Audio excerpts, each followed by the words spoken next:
Après Denver la veille, les Lakers passaient un nouveau test hier dans l'Utah avec une doublette LeBron et AD encore en grande forme. Carmelo Anthony lui continue de s'amuser avec Portland, contré mais heureux Melo.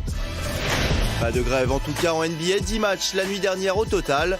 Des dunks, des claquettes dunk et encore des dunks aujourd'hui dans NBA Extra. Bonjour tout le monde, NBA Extra en direct pendant 3 quarts d'heure. On est bien content d'être parmi vous aujourd'hui. Ça n'a pas été simple, mais nous sommes tous bien là et on va pouvoir vous débriefer cette soirée en NBA en compagnie de Xavier Vaution et de Jacques Monclar. Bonjour messieurs. Salut, il a dormi là lui. Jacques n'a pas bougé. Bonjour, bonsoir messieurs. Rémi, le X-Man, qu'est-ce qu'il dit le X-Man? Qu'est-ce qu'il dit? Alors, le mieux c'est la cabine 5, il y a plus de place. Cabine 5, oh, ben, j'en connais un qui dort souvent en cabine 5. N'est-ce pas Xavier? Non, c'est pas vrai. Eric Mikou, oui, parfois, pendant le match.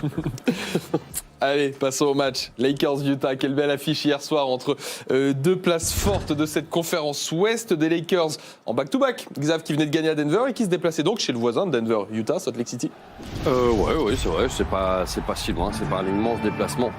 Et on va vite se rendre compte que LeBron James et ses potes, ils sont quand même... Fâché. Ah ouais, un peu, ouais. Rudy Gobert qui se fait dunker dessus par Davis. Et puis l'avantage pour les Californiens continue ici avec LeBron. Ça prend 11 points d'avance désormais pour les Lakers et un peu plus avec les 2 points et la faute pour LeBron James. On a bien compris, les Lakers étaient clairement au-dessus hier. Il faut une réaction. Alors pourquoi pas comme ça? Donovan Mitchell, mais un Donovan Mitchell bien seul hier soir. Toujours 17 points d'avance pour aller. Cette longue passe assez incroyable quand même de LeBron pour Anthony Davis. Puis c'est pas fini, ça va aller encore plus belle. Alors celle-là, puis 2 de suite en plus, ils en ont fait comme ça. Quand Kentavious Caldwell-Pope, on a une vingtaine de points d'écart. Il y a un petit rapproché ensuite d'Utah. Oh là là, mais pas pour bien longtemps. Davis sur Davis. Davis, exactement. Ah, là, il me l'a volé. Ouais, parfois en plus, quand on sait qui commence. Davis sur Davis, ça fait 1 normalement. Les deux cousent. Eh oui. Fort en maths, Quand on a fait des maths, on le sait. Hop, derrière LeBron James tranquillement. Et il n'y a absolument pas de match en fait, la preuve. Oh là là. Dwight Howard à 3 points, Oh là là. comme si l'humiliation n'était pas assez forte comme ça. Pour le plus grand bonheur de DeMarcus Cousins, visiblement, large victoire des Lakers, mais alors sans aucun souci dans cette rencontre. Comme on l'avait annoncé, donc Mike Conley n'était pas là. Quelque part, c'était pas forcément une bonne nouvelle, une mauvaise nouvelle, une bonne nouvelle, je ne sais même pas en fait, parce que hier soir, beaucoup trop facile pour LA. Rouste absolu hier soir, une de plus en back-to-back, on le répète, en déplacement. Qu'est-ce qu'ils sont forts, coach, ces Lakers en ce moment? Ils sont très forts et ils prennent les matchs comme il faut, parce que d'entrée, ils ont expliqué le code de la route. Ils sont très forts, ils déroulent. Anthony Davis à 9 sur 11 au tir, pas un shoot à 3 points, tout près du cercle. Un match très ciblé, un Rondo qui frôle le triple-double en à peine 30 minutes. Je veux dire, une équipe LeBron qui déroule. Il déroule aussi parfois sur des prises de ballon, on le verra sans doute. Il déroule aussi en chaussettes à la fin en rentrant sur le terrain. Et là, il faut qu'il se calme parce qu'il redevient le LeBron de Cleveland quand il en faisait trop. Ouais, peut-être. Première époque. Donc, mais oui, impressionnante armada. Petite session. Kuzma. Il n'avait pas mis la panier. Kuzma, Ben là, il en a mis en tombant à droite, en tombant à gauche, en tombant en arrière. Je veux dire. Tout va bien pour ces Lakers. Petite session tactique, je vous le disais, coach, je vais vous montrer des images. Anthony Davis, LeBron James, j'aimerais que vous me décryptiez, s'il vous plaît, ce que vous voyez. Un écran pour LeBron qui a de l'avance, qui va prendre l'écran ensuite d'Anthony Davis. Ingles n'aide pas depuis derrière, ça s'ouvre avec la passe à terre. Qui va arriver? Caviar. Et Anthony Davis qui met le couvercle au-dessus. Là, LeBron attend un vague backpick là-bas. Bogdanovic qui annonce pas à Donovan Mitchell et Caviar pour Caldwell-Pope en bas. Là, l'écran pour Là, c'est Utah qui attaque et c'est la récupération de Davis. Là, c'est reparti, la défense et la dissuasion de Davis qui, là, défend sur 2 joueurs en même temps. Ouais. Celui qui est derrière lui et celui qui est devant. Et il est à distance pour réagir. On oublie à quel point Anthony Davis est un bon défenseur. C'est vrai. Parce que son talent d'attaque, éclabousse tout. Mais là, ce qu'il fait là, feinter, rester, contrôler derrière en revenant un peu et refaire le demi-pas pour aller chercher le contre sur Donovan Mitchell, pas sur un pimpin quand même. Il fait bien. C'est superbe. Gros défenseur, c'est vrai, Anthony Davis. On va écouter LeBron James après la rencontre. Un petit mot de celui qui a rentré un shoot à 3 points hier aussi, Dwight Howard. You know, we just want to play well at home. we're going to play even better on the road. And we knew this back-to-back was going to be one of the tougher ones, for the season as it stands today. But we just came in with a great mindset. Try to take both teams out of their comfort zone. Try to make them do some things that they're not comfortable with doing, even though they're a well-oiled machine in both franchises at this point. So it's a good start. It's a good start to December, and it's a good road trip so far. Utah's a really good team at home. I think this is their second loss at home all year. So we wanted to come out tonight and dominate from the beginning of the game, not let them breathe tonight, and we did that. We got a really good win against a really good home team. Now we got to get ready for Portland. So not only do you have the 3, but you have the long 2. I've seen you practicing at pregame, but were you expecting to get those off in the game and sink them? I was. I told Doe if I get another chance out of 3, I'm going to make it tonight. I was glad I had my feet set. I got to make my free throws, though. I've been bricking lately, so just got to continue to focus, get back to the line, knock them down. Il est sérieux, moi, je trouve, au moins. Il a raison dans ce qu'il dit, en plus. Faut mettre les lancers francs. C'est vrai? Oui, c'est vrai, c'est une base de mettre les lancers francs, c'est pas mal. Non, mais c'est vrai que les intérieurs, on les voit très souvent en pre-game, prendre des tirs à 3 points dans tous les sens. Bon, là, Dwight Howard le fait aussi. Maintenant, pour Utah, c'est tellement dur en ce moment, c'est fou. Ouais. Tant qu'il ne les prend pas main gauche, ça va. Hein. Oui. All-Star Game d'Orlando, foutage de gueule absolu. Oui, là au moins pour l'instant il est très bien, Dwight Howard. Il est en pleine rédemption, ce garçon. Ah oui, il est très sérieux. Il est hyper sérieux, ça fait plaisir. Mais c'est vrai. Il a été touché, il a vu la lumière. C'est les Blues Brothers. Il va faire des loopings aussi. Mais non, c'est très bien. Très bien. Moment de solitude pour LeBron James en début de rencontre. Je pense qu'il voulait se signaler auprès de Shaquille O'Neal pour son Shaq Full. Ah bah, il a oublié qu'est-ce qui se passe, coach? Il a oublié de dribbler? L'arbitre a oublié de siffler sur lui. Le truc, c'est ça, c'est que l'arbitre ne donne pas le marché incroyable. Il fait une Bledsoe, il fait une Westbrook, il fait ce que vous voulez. Mais le carton rouge, c'est aux arbitres qu'il faut le mettre. Il ne donne même pas le marché, c'est dingue. Non, mais les mecs...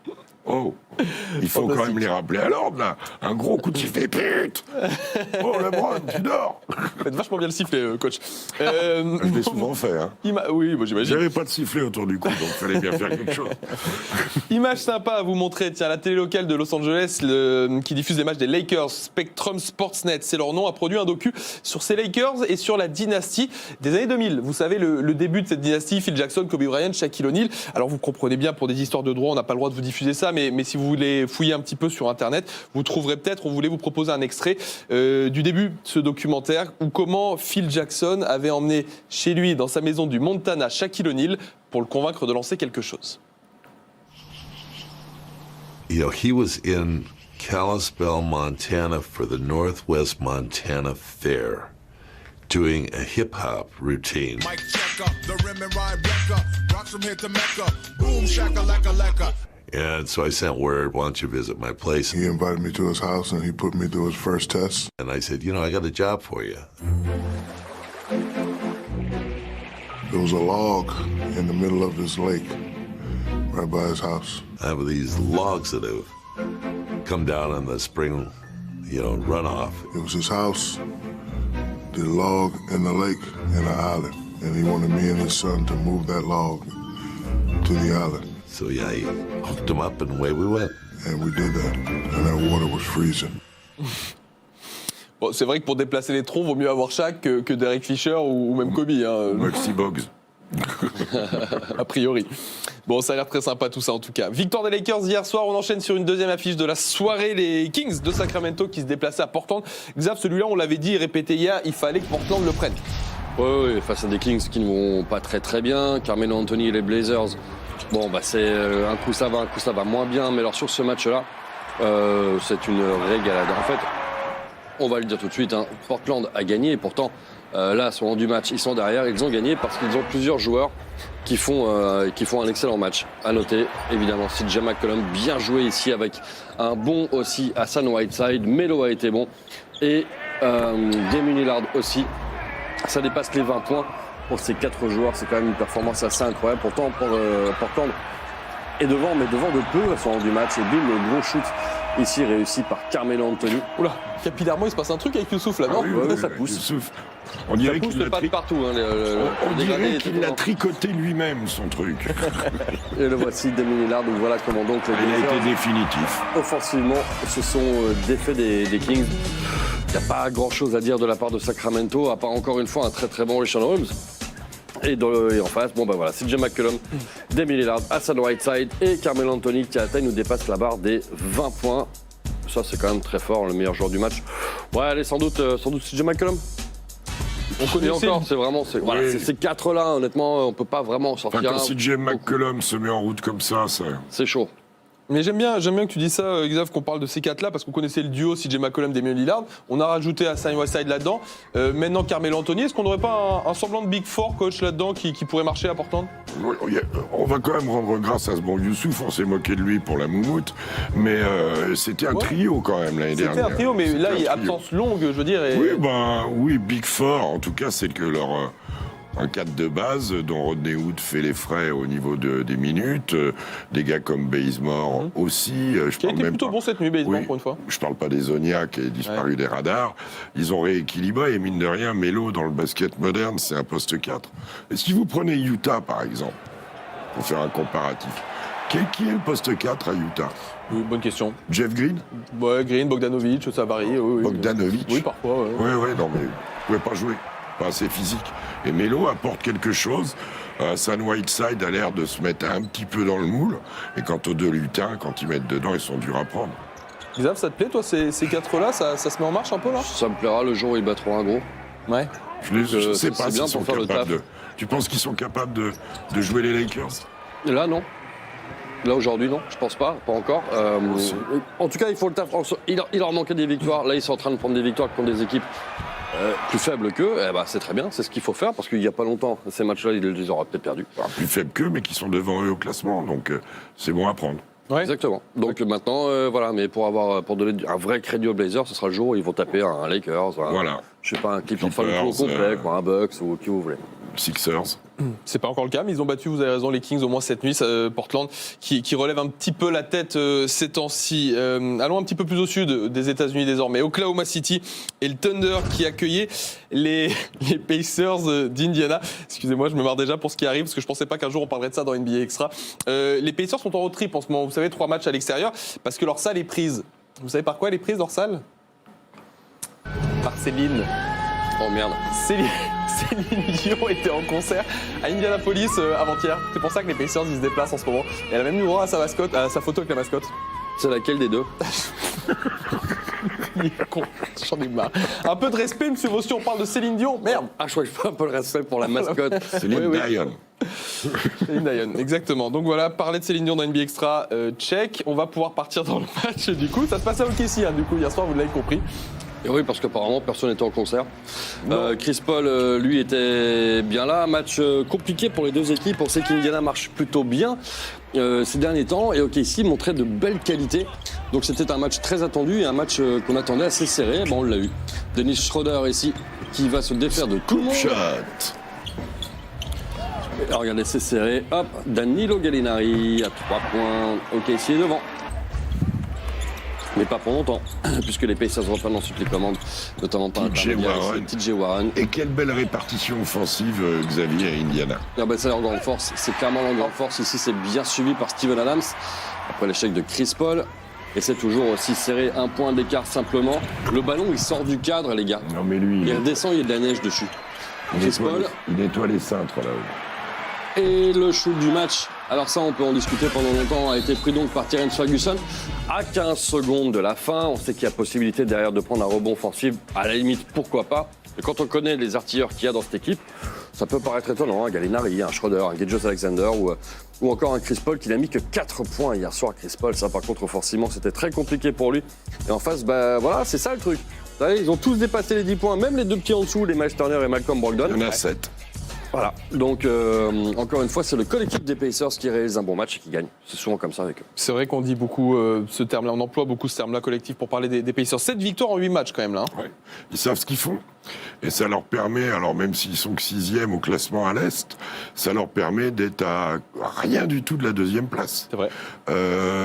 C'est vraiment tout bénef pour une équipe qui avait très mal débuté. Ah ouais. et qui va avoir le retour de son franchise player, ni plus ni moins. Et bah, Donc, c'est bien que vous en parliez, bien sûr, parce que tout le monde attend ça encore, le retour de Victor Oladipo. On va prendre de ses nouvelles, tiens, si vous voulez. L'équipe l'a envoyé depuis 15 jours en G-League. Non, il n'était pas allé. Il aurait pu aller voir Céline, c'est vrai, vu qu'il n'est pas avec les Pacers en ce moment. Mais non, il est à l'entraînement avec l'équipe de G-League de Fort Wayne, les Mad Ants, il s'appelle. Et on prend des nouvelles de Victor Oladipo. I'm doing well. I'm just taking it one day at a time. It's been great to come up here and play with these guys, get up and down a few times, and just get the feel of playing basketball back. So just continuing to get better every day and just continuing to improve my mindset and my body. What's your timetable for a return to the Pacers? Do you have a timetable, or is it pretty loose right now? No, it's as loose as a goose, honestly. So I'm just taking it one day at a time.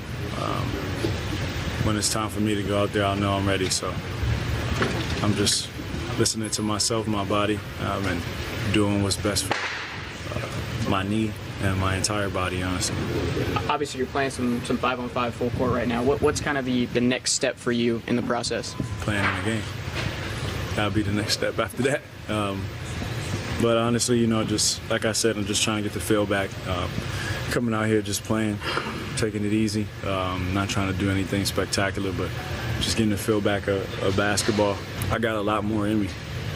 I got a lot more to prove. I got a lot more to conquer. I got a lot of more goals to accomplish. So for me, this is just the beginning. Pas de délai pour le retour de Victor Oladipo, mais on peut s'attendre, a priori, de ce qu'il en dit, je sais pas, courant fin décembre peut-être, début janvier dans le pire des cas. C'est un joueur difficile, Xav, à réintégrer Oladipo ? Le truc, c'est que le collectif fonctionne bien. Maintenant, Oladipo a toujours su plus ou moins s'adapter au collectif. Ça va peut-être prendre un petit moment, mais bon, le plus important, c'est qu'il revienne en pleine forme. Là, franchement, pour le coup, ils prennent vraiment le temps, parce qu'on avait encore... Il y avait la date... Enfin, vraiment cette semaine, voire la semaine prochaine pour son retour. Finalement, il part au road trip sans lui. Ce qui est certainement une très bonne chose, parce que ça gagne en plus de ça. Donc ça va alors prendre un petit peu de temps, mais honnêtement, je pense que ça va le faire. Moi, je suis pas inquiet du tout. Pareil, Jacques, vous n'êtes pas inquiet pour ça ? Il y a, si vous permettez, il y a deux options. Enfin, il y a deux options. Il y a deux choses à gérer. La première, c'est lui qui a quitté le terrain sur un niveau d'excellence absolue. Bien sûr.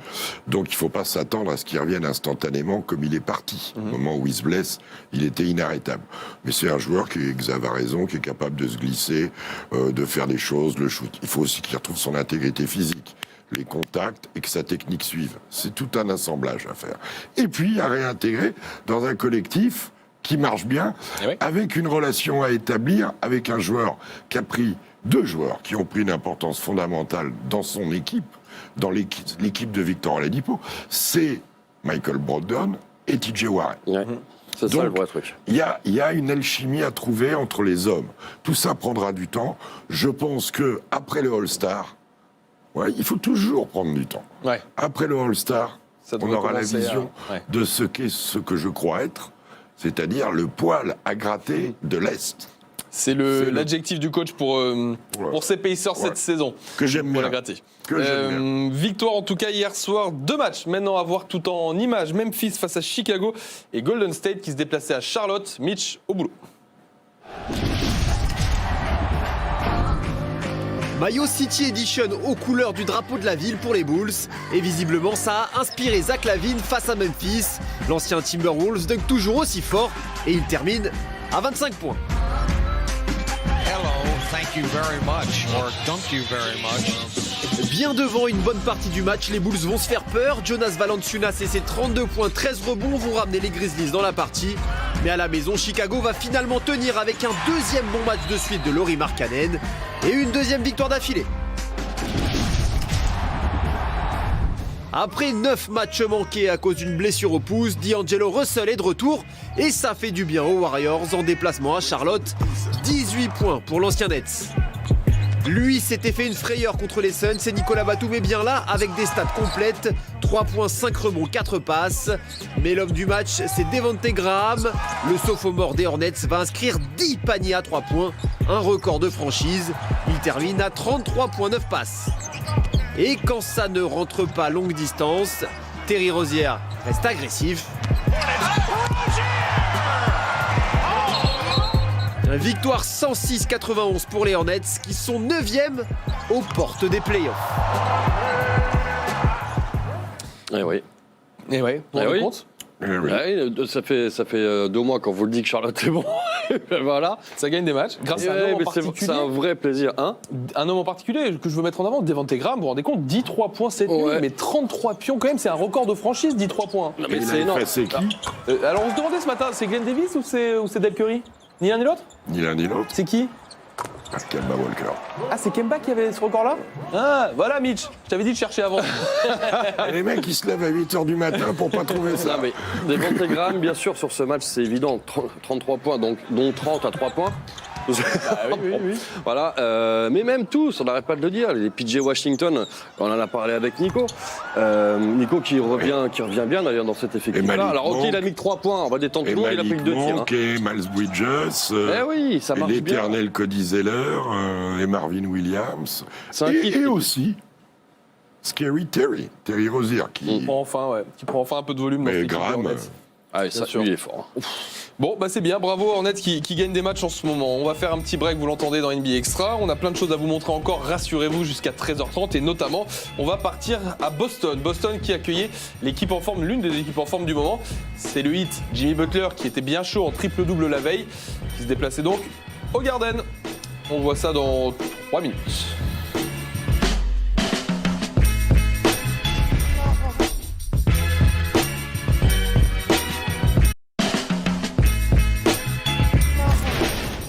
Allez, on a encore 20 minutes à passer ensemble ce midi dans NBA Extra pour vous débriefer cette soirée en compagnie de Jacques et de Xavier, toujours bien sûr. On va partir à Boston, messieurs, pour lancer cette deuxième partie d'émission dans le Massachusetts où les Celtics accueillaient le Heat de Miami hier soir. Miami, tiens, petit point culture, vous connaissez sans doute le magazine Slam aux États-Unis, référence du basket là-bas, qui a fait sa une sur le Heat, justement sur Jimmy Butler, Bam Adebayo et Tyler Hero. Non, il n'y a pas Kendrick Nunn là-bas, mais la une est très belle et on voulait en profiter pour vous montrer quelques images du shooting de cette une qui sont plutôt marrantes, ces images. C'est la couverture du mois de décembre. Allez-y les gars, envoyez les images. Et, il y a du son. Pardon, je me tais alors. Je vous laisse en profiter.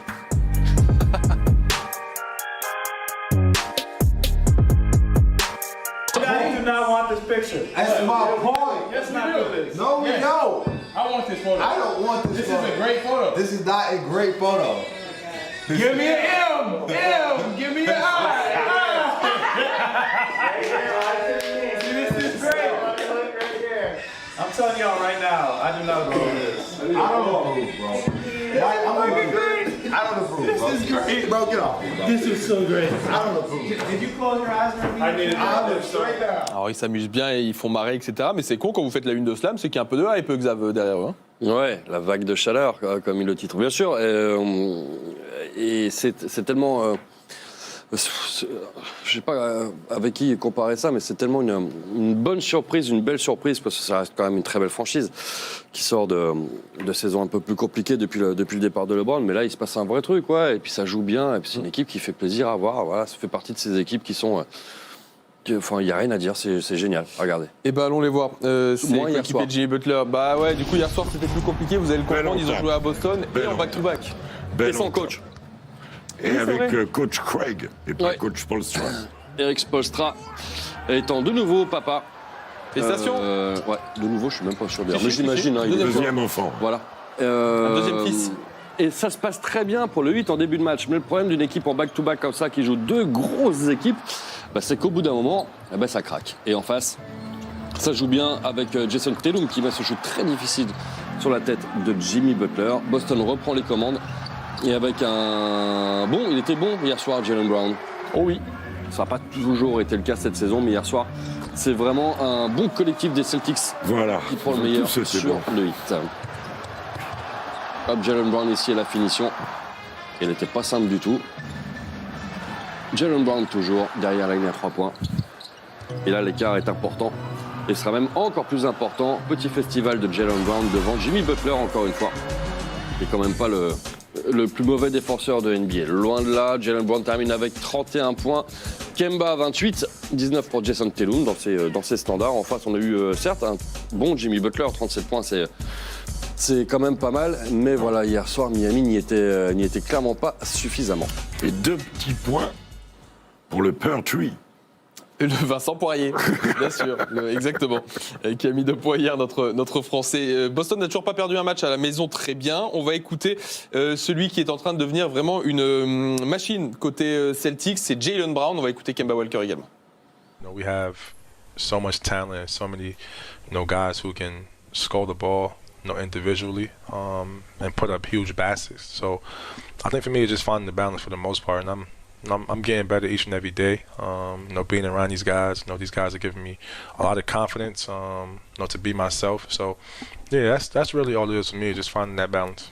Finished the night with a season high 31 points, but you really got going in the third quarter, put up 15, 3 for 4 from 3. What was opening up for you? They're blitzing those guys, Kemba and JT, so I'm just trying to be aggressive off the blitz and make the right plays.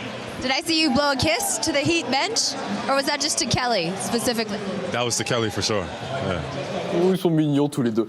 On parle beaucoup de Jason Tatum cette saison, messieurs, mais Jaylen Brown, la progression dingue. Regardez en chiffres ce que ça donne. Il était à 13 points de moyenne l'an dernier, 20 points de moyenne cette année. En Mario, ouais. Alors Mitch est en, là, je l'ai pas, hein. Mitch est en grève aussi sur les tableaux. Bon, ce qui compte pour vous les abonnés, sachez que Jaylen Brown... La tête de Jacques est fantastique. Non, t'inquiète pas, je comprends pas non plus. J'ai pas compris la vanne, je l'ai pas. Est-ce que quelqu'un peut m'expliquer la vanne? Tu peux demander à l'autre abruti là-haut? Ouais, il me dit level up, level supérieur, Mario, le champignon, tout ça, machin. Bon, d'accord. Ouais, je vais pas commencer à défendre Mitch. Les champignons, il les mange lui. Hein. Je crois que j'ai des fumes là, même à ce niveau-là. Tu vois, je sais pas, il s'est trompé. Génial, je m'en régale. Jaylen Brown, transformation quand même énorme cette année, non? 20 points par match. Ouais, c'est une très très belle progression. Maintenant, il faut que ça se confirme. C'est pareil, il a tendance toujours un petit peu à être en dents de scie. Parfois Jaylen Brown, mais c'est peut-être enfin l'année où une vraie année de révélation définitive. Ouais. On sait qu'il a du talent, c'est un joueur super talentueux, qui a parfois confondu un petit peu le spectacle avec autre chose, mais qui là rentre de mieux en mieux dans le jeu. C'est très très bien, tout se passe bien. C'est une belle équipe. On va rappeler quand même que Gordon Hayward était très important là-dedans aussi. C'est peut-être lui justement qui step up un petit peu depuis la blessure de Gordon Hayward. Vous êtes d'accord avec ça, coach? Oui, un hyperactif qui a été conforté avec un beau contrat signé très récemment. Ah oui. Qui apprend beaucoup de choses avec Brad Stevens, avec l'académie de jeu de Gordon Hayward, de Jason Tatum, de Kemba Walker, de Marcus Smart, et qui est plus en contrôle. On sait que c'est un animal, hein, c'est même un animal. Il fait partie de ceux qui de cercle à cercle sont des monstres, qui est encore un petit peu brut de pomme hein, dans le maniement, qui peut faire des bourdes, on l'a vu à la Coupe du Monde. Mais le gars est en train de progresser de manière étonnante. Et Boston, d'une manière générale, dès qu'ils peuvent courir, c'est une machine. Alors, est-ce qu'ils pourront courir tout le temps? Le meilleur intérieur, c'est Daniel Theis. Il y a Robert Williams, il y a Enes Kanter, Vincent vient après, mais c'est court quand même dedans. Ils auraient besoin d'une tête de gondole qui s'est sacrifié 2 joueurs, mais avoir un vrai intérieur... Ouais. Je veux dire, vous leur mettez Drummond, ils peuvent être champions NBA. Hein. Bien sûr, oui, ça pourrait changer la donne, voilà. Évidemment. C'est tellement vrai. C'est vraiment... Alors là, je pense que Danny Ainge et d'autres doivent y penser, prendre un big man. Et s'ils arrivent à faire ça, attraper Dédé Drummond, ils jouent le titre. On va surveiller ce qui se passe, la période des trades qui ne devrait pas tarder à s'agiter en NBA d'ici un petit mois. Gros choc, gros test peut-être d'ailleurs pour Boston, ce sera demain soir face à Denver. C'est peut-être plus un test pour Denver. D'ailleurs, vous me direz, ce sera en direct sur beIN Sport. Ils sont vaincus quand même, Boston à la maison. Bah ouais, c'est ça, c'est plus un test pour Denver, a priori, celui-ci. Denver qui a du mal en déplacement notamment. Dernière affiche, non, c'est pas la dernière d'ailleurs, mais autre affiche qu'on veut vous présenter aujourd'hui dans NBA Extra. Phoenix qui se déplaçait à Orlando, direction la Floride. Evan Fournier est bien chaud, Xav, ces temps-ci. Ça a continué cette nuit. Oui, il a été bon, Evan Fournier hier soir. Face à lui, il y avait notamment Devin Booker. Celui qu'on va beaucoup voir, c'est lui. C'est Aaron Gordon qui va peut-être sortir son meilleur match en carrière. Attention. Oh là là, celui-là. 360 en match. Ou 320 si vous voulez. Il gruge un peu, c'est vrai. Les 3 points et la faute. Les Suns avaient pourtant pris le meilleur départ, mais Orlando revient assez rapidement. Mais il y a de la réponse en face. Phoenix joue bien cette année. Je rappelle qu'ils sont quand même borderline playoffs à l'ouest, ce qui est quand même une vraie performance. La même chose pour Orlando, mais à l'est. Terrence Ross à 3 points. Orlando qui va prendre l'avantage petit à petit. 5 sur 5. Bien reçu Aaron Gordon. Qui prend feu. Littéralement. Il n'a quasiment rien raté du match. Je crois qu'il termine le match à 13 sur 15 au shoot, dont justement ce parfait 5 sur 5 à 3 points. Et c'est particulièrement grâce à lui, hier soir, que le Magic se défait des Suns. Et Orlando qui se rapproche, l'air de rien, du bilan des Nets, par exemple. Heureusement, qu'ils l'ont pris sur la 21 points pour un bon Evan Fournier, qui était encore très adroit hier soir. Ouais. Aaron Gordon, 32-5-5, et cette belle adresse à 3 points. En face, le meilleur joueur, eh oui, c'est Frank Kaminsky, Frank the Tank. Et c'est pas si souvent Mo Bamba en double-double. Ouais, important pour le Magic. Il profite un petit peu pour se montrer en l'absence de Nikola Vucevic. Il le fait plutôt bien, vous avez raison, coach. Il y a un joueur aussi dont je voudrais vous parler, c'est Markelle Fultz, qui, mine de rien, est en train de s'installer en NBA. Regardez, depuis 10 matchs, ses moyennes, elles sont plus que correctes pour Markelle Fultz. Est-ce que sa carrière serait enfin lancée, Xav? Probablement, oui, bien sûr, parce que on ne savait pas trop qu'attendre exactement de Markelle Fultz. L'année dernière, il avait clairement été mis de côté pour, justement, en attendant cette saison. Ben, bravo, parce que ça marche bien. Effectivement, sur les derniers matchs, c'est très très bien. Il est bon, il est... Non, c'est bien, il y a un début de quelque chose. Est-ce qu'il sera aussi fort qu'il était annoncé quand il a été numéro 1 de draft? Sans doute pas, mais... Probablement pas. Mais en tout cas, pour faire le taf aujourd'hui en NBA, il est là, il le fait bien, les résultats arrivent petit à petit. Rien à dire. Et c'est déjà une bonne nouvelle, ça, coach. On ne s'attendait pas forcément à ça. On avait peur pour Markelle Fultz. On avait peur, et sa bonne période correspond à la bonne période du Magic. Donc il y a certainement une relation que vous avez fait. Son partage de temps de jeu avec DJ Augustin fait qu'ils ont un poste 1 très efficace. Et que, en plus, quand Terence Ross et Evan, qui sont certes des joueurs qui peuvent attaquer l'intervalle, mettent des points, ça veut dire aussi qu'ils reçoivent la balle dans les bons timings. Au début, les deux étaient meilleurs avec Augustin. Ouais. Maintenant, Evan, qui est le leader offensif, se trouve bien avec Markelle Fultz. Donc on est ravis. Puis quand un joueur a traversé autant de choses, physiquement, mentalement, en étant numéro 1 de draft, ça fait plaisir. Il était parti loin quand même. Oui, on était inquiet pour Markelle Fultz, donc c'est très bien. Orlando presque à l'équilibre en termes de bilan, et c'est une belle chose. La gifle quotidienne signée Milwaukee, c'était à Détroit hier soir. On l'avait senti venir qu'ils avaient un calendrier pour mettre 2-3 shorts rouges. Et ben là, il n'y a pas eu 40 cette fois, mais il y en a eu pas mal quand même. Vous allez voir, ça vous est résumé par Florent Aubert. Giannis et Milwaukee, qui restaient sur 12 victoires de suite, sont à Détroit en mode machine face à une équipe qui a pourtant des arguments à faire valoir. Il n'en fallait pas plus pour réveiller le monstre des Cyclades. Un grec qui va forcément faire mal car lui n'a aucun souci à alterner jeu intérieur et extérieur. La bataille est donc lancée entre Giannis et Griffin qui le lui rend bien. Explication de texte entre les deux intérieurs avec le trash talk qui va. Et comme si ça ne suffisait pas, les Pistons s'en remettent une couche, ce qui a le don derrière d'énerver tous les Bucks. Mais à ce petit jeu, les grands perdants s'appellent bien les Pistons, qui vont totalement sortir du match pendant que Antetokounmpo, lui, enfile les paniers primés, 4 au total pour 35 points et 9 rebonds. 19e victoire pour les hommes de Mike Budenholzer. Dans la série des équipes qu'on aime voir jouer, les Hawks recevaient les Nets qui galèrent quelque peu ces derniers temps. Alors Taurean Prince et Brooklyn ne ratent pas leur entame de match, 23 points pour l'ailier new-yorkais. La franchise de Géorgie s'en remet donc encore une fois à son petit prodige.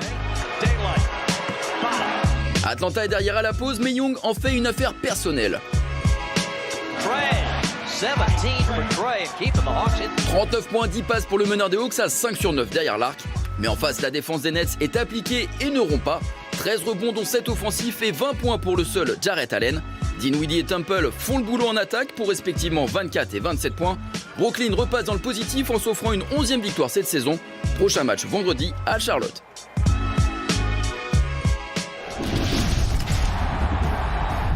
Minneapolis à Dallas, ce n'est peut-être pas la plus grosse affiche sur le papier et pourtant on a eu un très gros match. Il faut dire que quand Doncic fait du Doncic, on ne peut que se régaler. 22 points et 6 passes pour le Slovène, bien épaulé par le géant letton, auteur de 19 points, 7 sur 15 au shoot. Minnesota passe un 14-3 juste avant la pause pour repasser devant. Et Kat continue son chantier avec 26 points, 10 sur 19. Résultat, tous les ballons sont pour le joueur du mois à l'ouest. 4e quart-temps, les Mavs laissent tout le terrain à Doncic qui y va en patron. L'invité surprise pour Dallas s'appelle Jalen Brunson qui score 16 points à 7 sur 8 et permet aux Mavs de rester devant. Les hommes de Rick Carlisle soignent la fin de match avec un vrai effort collectif.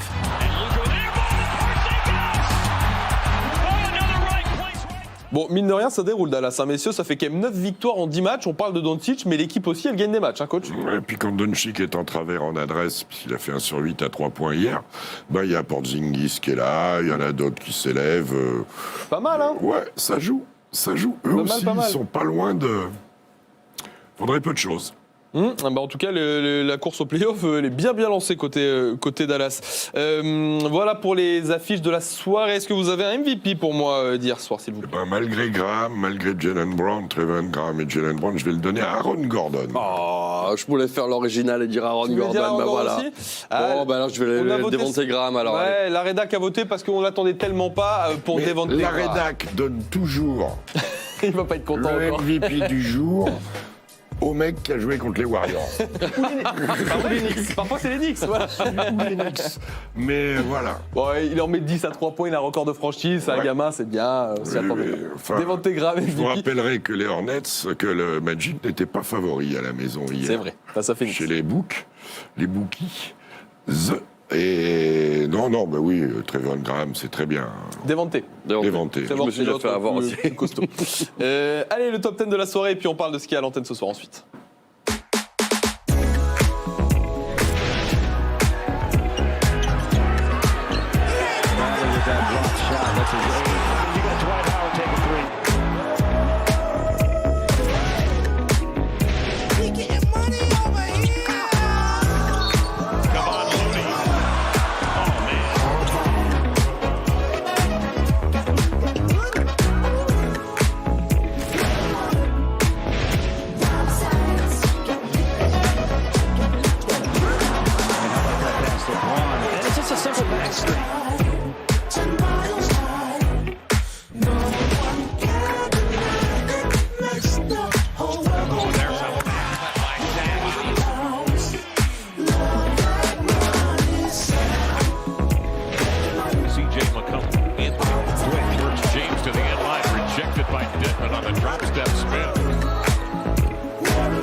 C'est vrai qu'il est beau ce numéro 1 du top 10 sur un son un petit peu funky aujourd'hui, choisi par la rédac. C'est pas ma faute, hein, je vous assure, je suis pour rien. C'est pas ma faute. Je n'y suis pour rien. Pardon, excusez-nous. Non, c'est bien, ça change. Qu'est-ce qu'on a au programme ce soir? Oh, une affiche, qu'elle est belle, ma bonne dame. Xavier, c'est quoi ce soir? Regarde. Houston à Toronto et Denver à New York. Non mais Houston-Toronto, il est pas beau, sérieux? Ah, je crois que tu parles de Denver à New York. Il est con celui-là ou... Est-ce que Denver, Rémi, va gagner à New York? Non. Oui, bien sûr que je suis con. J'espère. Houston à Toronto, évidemment, à suivre en direct à 1h30 du matin. C'est pas trop tard, c'est bien. De toute façon, vous faites grève demain aussi, donc vous faites pas regarder le match. Tous nos abonnés font grève, évidemment. Bien évidemment. Et puis demain matin, au pire, il y aura la radio. Le mec est catastrophique. Il est complètement fou. On fait vraiment Denver à New York demain matin? Faut remplacer, moi, je pense. Non, c'est tu vas faire Denver à New York, c'est pas nous, c'est toi. Qui est le con qui fait les plannings? Ah ben c'est moi. Si je connaissais oui, le con qui a fait sauter le pont. Si je connaissais le con, gna. Voilà, c'était une émission absolument parfaite, une de plus, messieurs. Merci bien, merci à tout le monde en régie et en plateau ici à Beansport. Un grand merci à Florian Michel, malgré une immense nullité. Merci également à Peter Anderson. Continuez à discuter, n'hésitez pas. Et qui c'est que j'oublie? Florent Aubert était parmi nous également aujourd'hui. Allez, on se donne rendez-vous demain. Gus était là. Ciao.